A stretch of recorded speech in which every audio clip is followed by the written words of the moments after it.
2018년 9월 13일 경남 창원시 다오리 유적 발굴 현장.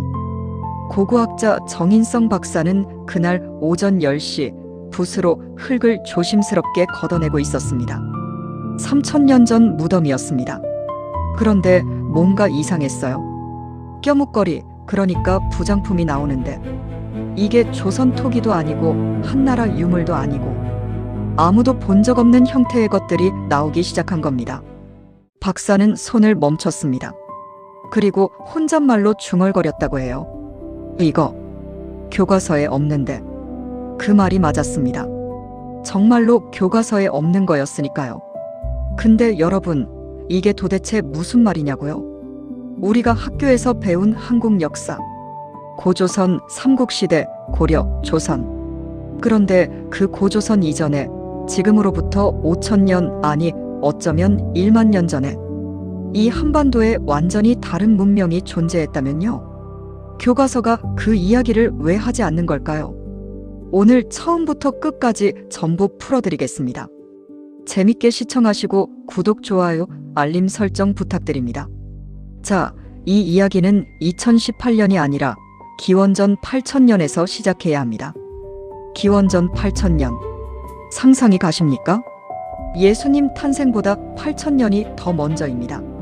지금으로부터 1만 년 전이에요. 그 시절 한반도에는 이미 사람들이 살고 있었습니다. 신석기인 치고는 너무 정교한 것들을 만들었어요. 기하학적 문양이 새겨진 토기, 정교한 뼈 바늘, 심지어 수술용 도구로 추정되는 것까지 나왔습니다. 이게 말이 됩니까? 1만 년 전 한반도에서. 그리고 여기서 진짜 소름 돋는 게 있습니다. 전 세계 고인돌의 절반 가까이가 한반도에 있습니다. 지구 전체의 고인돌이 약 6만 개. 그중 4만 개가 한국에 있어요. 4만 개. 숫자로 적으면 4만. 가장 무거운 고인돌이 약 300톤입니다. 이거 하나 옮기려면 이론상 1만 5천 명이 필요해요. 그게 4만 개라는 거잖아요. 전 세계 고인돌이 퍼져 있는 곳들을 지도에 표시하면 해안선을 따라 이어집니다. 바다를 통해 연결돼 있는 거예요. 누군가 바다를 통해 이 거대한 문화를 퍼뜨렸다는 뜻입니다. 여기서 역사의 잔인한 농담이 시작됩니다. 우리가 신화라고 배운 단군 이야기. 환인, 환웅, 단군. 삼국유사에 기록된 환웅이 하늘에서 내려온 시점. 기원전 2333년. 이 숫자와 정확히 겹치는 것들이 있어요. 메소포타미아의 수메르 문명이 절정기를 맞는 시기. 이집트 고왕국이 피라미드를 완성하는 시기. 인더스 문명이 최고 번영을 누리는 시기. 전 세계 4대 문명이 동시에 피크를 찍는 그 순간 한반도에도 뭔가가 시작됐다는 기록이 있는 겁니다. 비유를 들면 이런 거예요. 세계 4개 도시에서 동시에 불꽃놀이가 터졌는데 서울에서도 뭔가 터졌다고 기록이 남아있는 거예요. 홍산문화. 중국 내몽골 적봉시 일대에서 발굴된 기원전 4500년에서 3000년 사이의 문명입니다. 이게 왜 충격이냐고요? 홍산문화에서 나온 유물들이 중국 황하 문명과 완전히 달라요. 오히려 한국의 것들이랑 비슷합니다. 첫째, 곰 토템. 한민족 신화에서 곰이 사람이 되는 이야기 아시죠? 홍산문화에서 곰 형상의 옥기가 수백 점 나왔습니다. 둘째, 빗살무늬 토기. 홍산문화의 토기 패턴과 한반도 신석기 토기 패턴이 거의 동일합니다. 셋째, 적석총. 돌을 쌓아 만든 무덤 양식. 이게 홍산문화에서 나오고 고조선에서 나오고 고구려에서 나옵니다. 중국 학자들이 홍산문화를 자기네 것이라고 주장하지만 유물의 패턴은 한국을 가리키고 있어요. 근데 여기서 진짜 소름 돋는 게 있습니다. 2023년에 발표된 고대 유전자 연구 결과예요. 한반도 신석기인의 Y염색체 하플로그룹을 분석했더니 이게 현재 한국인과 직접적으로 연결된다는 결과가 나왔어요.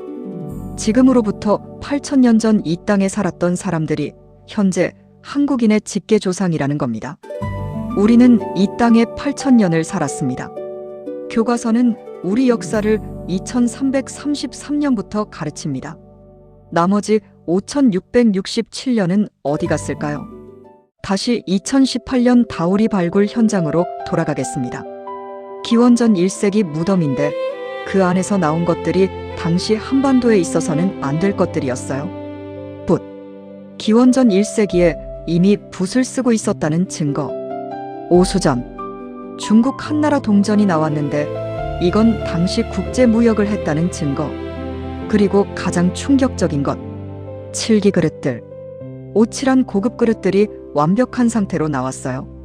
이게 왜 충격이냐면 당시 중국에서도 이 수준의 칠기는 최고 귀족만 쓰는 물건이었습니다. 그게 한반도 남단, 지금의 창원에서 나온 거예요. 이 땅에 우리가 모르는 강력한 나라가 있었다는 뜻입니다. 여기서 역사의 잔인한 농담이 또 시작됩니다. 가야라 하면 삼국시대 옆에 낀 조연 정도로 배웠죠? 철을 잘 만들던 나라라고요. 가야의 철의 품질이 당시 중국, 일본보다 월등히 높습니다. 불순물 함량이 1%도 안 돼요.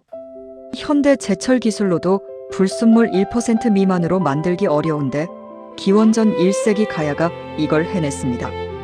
비유를 들면 이런 거예요. 1세기에 스마트폰을 만든 나라가 있었는데 역사책에는 그냥 핸드폰 잘 만들던 나라 한 줄로 끝난 거랑 같습니다. 그리고 가야의 갑옷. 기원 후 34세기 가야 철제 갑옷과 6세기 일본 갑옷이 구조가 동일합니다.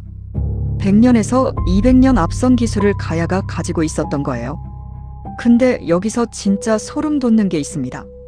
1974년 경주 황남대총 발굴. 무덤 속에서 로마 유리잔이 나왔습니다. 5세기 신라왕의 무덤에서 로마 제국의 유리잔이. 지금 이 유리잔은 국립경주박물관에 가면 실제로 볼 수 있어요. 진짜입니다. 신화가 아닙니다. 유리 성분을 분석했더니 지중해 연안 특유의 성분이 나왔어요. 신라가 그 교역망의 주요 노드였다는 뜻일 수 있어요. 길이 8,800km짜리 네트워크의 동쪽 끝에 신라가 있었습니다. 자, 이쯤 되면 당연히 궁금하시죠? 왜 교과서엔 이게 없을까요? 이야기는 다시 1910년으로 거슬러 올라가야 합니다. 1910년 조선 총독부는 조선의 고서적 20만 책을 수거했습니다. 20만 책, 트럭 2,000대 분량. 이 중 상당수가 소각됐어요. 일부는 일본으로 반출돼서 아직도 돌아오지 않았고요. 그리고 일본 학자들이 조선의 역사를 새로 썼습니다. 타율성 이론. 이 이론이 우리나라 역사 교과서에 광복 이후에도 상당 부분 그대로 남아 있습니다. 비유하면 이런 거예요. 어떤 사람이 자기 집안 족보를 전부 불태우고 가짜 족보를 써놨는데 그 집안 자손들이 80년이 지난 지금도 가짜 족보를 들고 다니는 겁니다. 그리고 일제만이 아닙니다.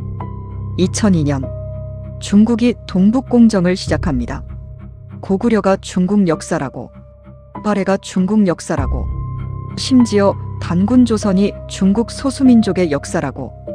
이 프로젝트에 10년간 투입된 예산이 우리 돈으로 약 2,400억 원입니다. 2,400억 원을 써서 남의 역사를 자기 역사로 만들려 하는 겁니다.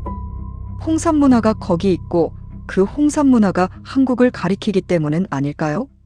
그런데 최근 몇 년 사이에 상황이 달라지고 있어요. 고고학 기술이 발전했습니다. 인공위성 레이더 스캔, AI 분석, DNA 분석. 이 기술들이 땅속에 묻혀있던 것들을 드러내기 시작했어요. 2023년 충청남도 아산에서 5,000년 된 대규모 환호 취락이 발견됐습니다. 5,000년 전에 이미 국가급 취락이 충청남도에 있었습니다. 2024년 강원도 고성에서 구석기 시대 대규모 취락 유적이 추가 발굴됐습니다. 2025년 전남 해남에서 청동기 시대 대형 제사 유적 발견. 크기가 축구장 3개 면적. 그리고 2025년에 가장 충격적인 일이 벌어졌습니다. 위성 레이더 데이터를 AI로 분석하던 중에 한반도 북부 지역과 만주 경계지대에서 대규모 고대 도시 흔적이 도착됐습니다. 정확한 위치는 아직 비공개입니다. 하지만 연구에 참여한 학자들 사이에서 나오는 이야기가 있어요. 교과서를 다시 써야 할 것 같다. 이 도시의 면적 추정치가 당시 중국 수도급입니다. 기원전 2333년. 여기서 하나의 패턴이 보입니다. 기원전 8000년. 한반도의 정교한 신석기 문명. 기원전 4500년. 만주의 홍산문화. 유물은 한국을 가리킴. 기원전 2333년. 단군조선 건국. 전 세계 문명이 동시에 절정. 기원 후 15세기. 가야의 초정밀 제철. 신라의 로마 교역. 그리고 1910년. 20만 책의 역사서 소각. 그리고 2002년. 2,400억 원을 들여 역사 재편. 그리고 지금 AI와 위성 레이더가 잃어버린 도시를 찾아내고 있음. 패턴이 보이십니까? 누군가 감추려 했던 것이 있었고 그것이 지금 조금씩 드러나고 있다는 겁니다. 역사는 승자가 쓴다고 하죠. 그런데 땅은 거짓말을 못합니다. 그렇다면 이게 우리에게 무슨 의미일까요? 역사를 빼앗긴 민족은 자기가 누구인지 모르게 됩니다.